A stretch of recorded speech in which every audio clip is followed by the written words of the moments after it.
Hello बच्चों, welcome back. तो कल के सेशन में हम लोग ने मोलारिटी के कॉन्सेप्ट को समझा था और उसके एक दो क्वेश्चन किए थे जो बिल्कुल ही बेसिक थे। सो आज उसी को कंटिन्यू करके हम लोग एक दो क्वेश्चन और करेंगे जो थोड़े से टिपिकल होंगे। तो बिना किसी देरी के हम स्टार्ट करते हैं। तो चलिए देखते हैं।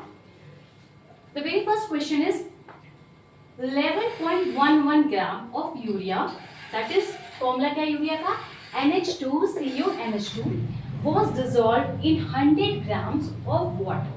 Calculate the molarity.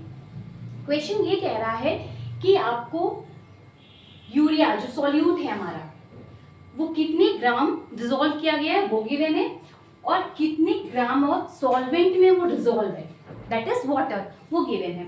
तो इसमें डायरेक्टली आप फॉर्मूला अप्लाई नहीं कर पाएंगे बिकॉज हम मोलारिटी के फॉर्मूला जो पढ़ते हैं वो पढ़ते हैं नंबर ऑफ मोल्स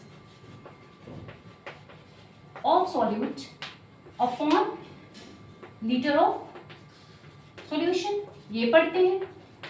तो यहाँ directly number of moles given ही नहीं है, मतलब हमें ये निकालना पड़ेगा, और ना ही सॉल्यूशन का वॉल्यूम दिया है दैट इज लीटर में, वो नहीं दिया है। तो पहले हमें इसे कैलकुलेट करना पड़ेगा दोनों को, ठीक है। तो चलिए देखते हैं इसको। अब नंबर ऑफ मोल्स कैलकुलेट करने के लिए एक फॉर्मूला होता है। अगर मोल्स आपको निकालना है तो उसका एक फॉर्मूला होता है। क्या होता है?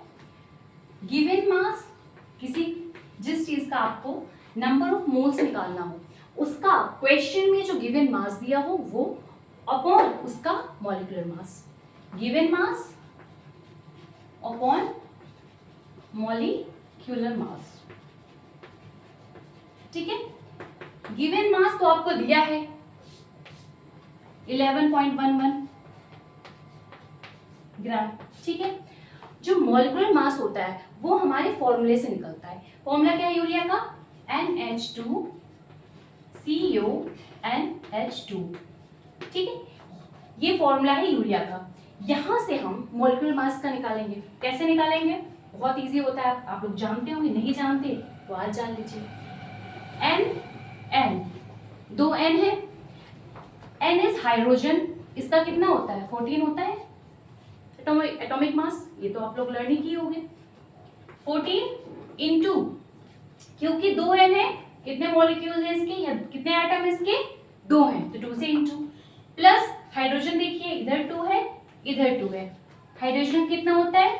1 होता है, और कितने हो गए? 4 है, तो 1 इंटू 4, करेक्ट। देन क्या बचा?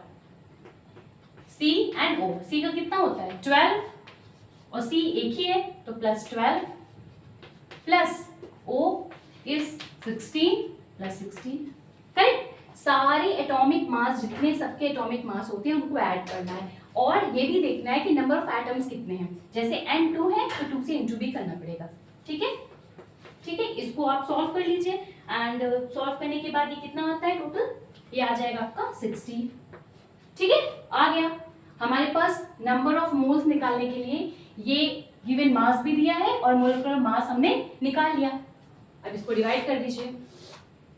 गिवन मास 11.11 ग्राम्स में दिया है, और ये जो निकलेगा ये भी ग्राम्स में है आपका 60, ठीक है। तो ये कितना आ जाएगा आंसर इसका? 0.185.1852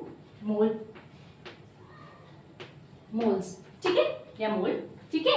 नंबर ऑफ मोल्स निकला है। अभी क्वेश्चन कंप्लीट नहीं हुआ है क्योंकि हमें क्या निकालना है? मोलारिटी, ठीक है।